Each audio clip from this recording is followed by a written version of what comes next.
Okay, hi, my name is Itai. I'm a singer-songwriter. My pronouns are they, them, and welcome to part 5 of this musical journey of learning how to learn a song. So I've been using Ripple by the Grateful Dead as the example song, and the purpose here is for you to be able to apply that to other songs. So you're not learning one song at a time, one note at a time, but you're learning the skills to enable you to do that yourself. So here I actually deviated from the chord progression of Ripple a little bit and was generically playing from G to C, from the 1 to the 4, a common progression. And okay, so where are we in this series? In my most recent video, I went through a verse and a chorus of that song with where the chords fit under the melody. So if you want to know about that, go to part 4. Before that, we learned this rhythm.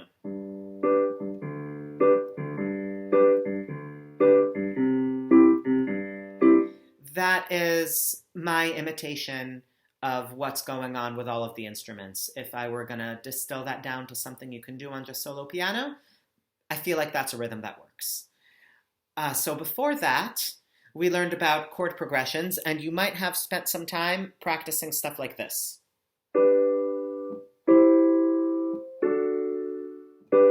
And somewhere else.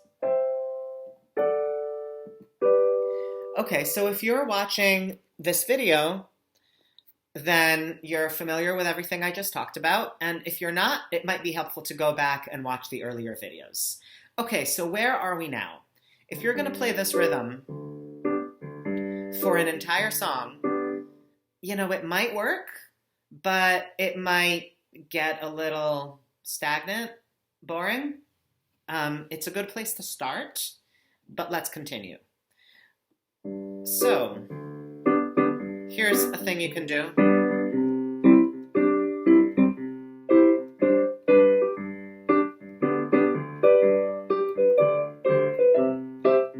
Right, I'm doing other things, but you still hear that, you still hear that happening. Okay, so how do we practice that? Imagine that you have 2 drummers. And if you know me, then you've probably seen a drum circle before, just saying. So you have 2 drummers. One is keeping a backbeat. The other one has the liberty to experiment and solo and stuff like that. And in order to do that, it helps them to hear the backbeat, either in another actual drummer or in their mind. So this left hand is going to be my backbeat. I'm going to play it an octave up so that you can see what I'm doing, but know that it's played back here in the bass range.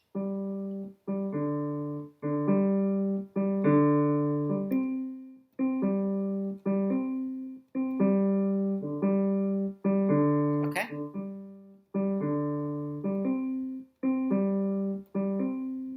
Step 1, practice just going from the 1 chord to the 4 chord, from G to C.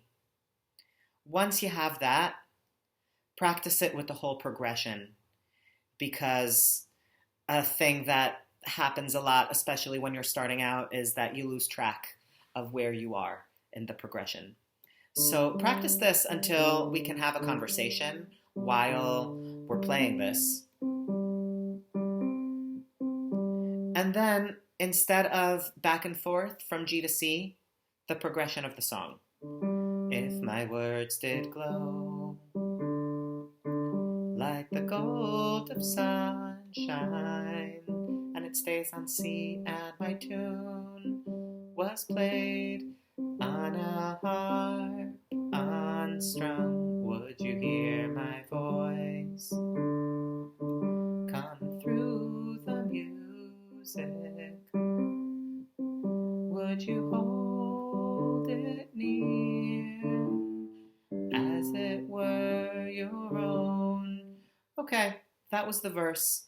The chorus has another chord in it, which makes it a little more complicated, so let's stick to this for now. And once you have that, and you're able to add in some right hand,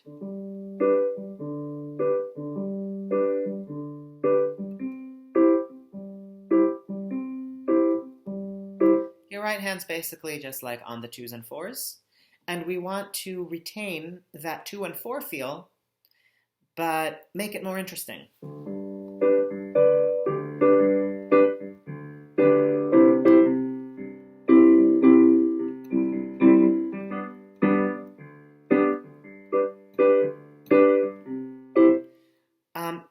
All right. Here's how we do that. You're playing your left hand rhythm,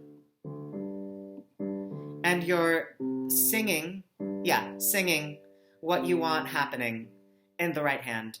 Why are we doing that? Because we want to hear what we want to play, and we want to focus on like playing intentionally, playing what we want to hear. This is an exercise in improvisation. It's not focused on like where is my hand. That's a different skill set. If you're dealing with where is my hand, deal with that by practicing your progressions, getting it under your muscle memory, so that you're not simultaneously thinking about what do I want to play and where are my fingers. Does that sort of make sense? So practice those separately. And now we're gonna not practice where are my fingers. We're gonna practice what do I want to hear? What do I want to play? Make sense? Okay. So do do do do do do do do do. It's pretty arbitrary. It's whatever you want because you're improvising.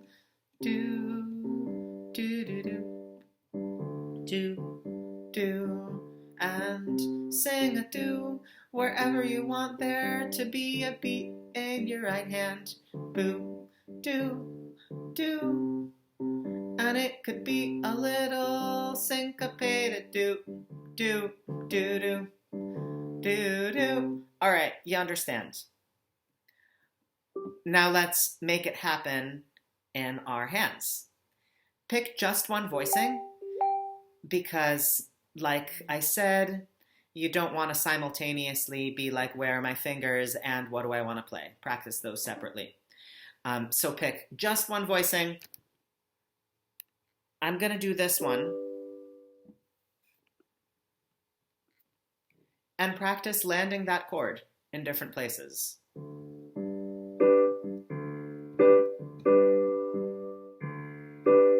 Just one chord for now.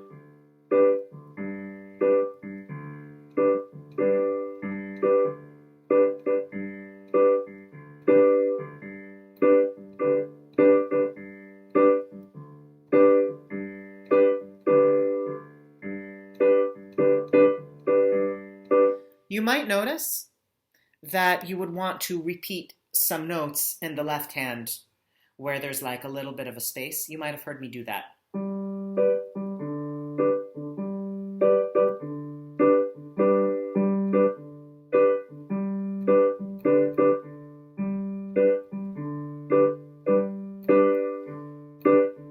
So it's going to take you a little bit to get comfortable playing.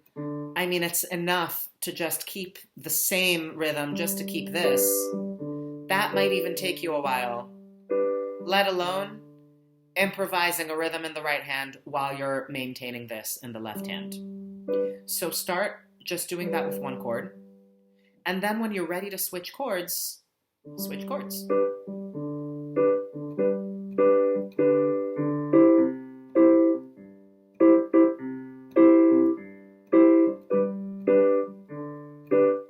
That was steps 1 and 2. Step 3, don't just switch chords, but switch chords according to the actual chord progression. With the gold of sunshine, and my tune was played on a harp unstrung. Would you hear my voice come through the music? Okay, that was step 3. Now you've heard me move that chord to different voicings, and you've also heard me play some passing tones.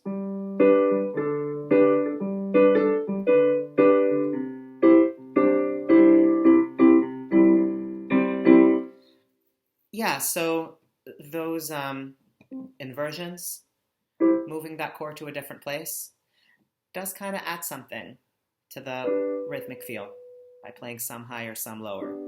So, step 4, once you've got this,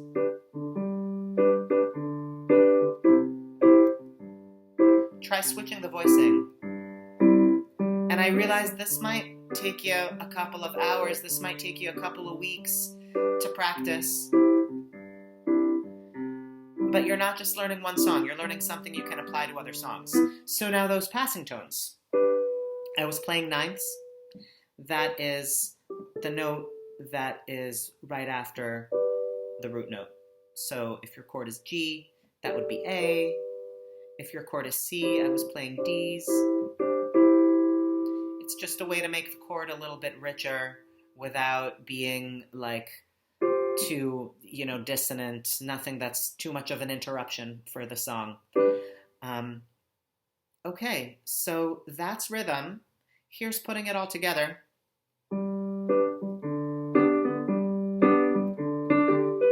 Oh, another thing. I caught myself playing an arpeggio. Very easy because you don't need to move your hand somewhere else. All you're doing is playing one note at a time.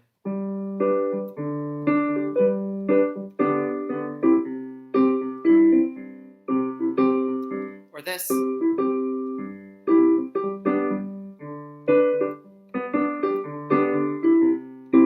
Okay, now the song. If my words did glow with the gold of sunshine, and my tune was played on a harp unstrung, would you hear my voice come through the music? Would you hold it near as it were your own? All right, that should give you plenty to work on.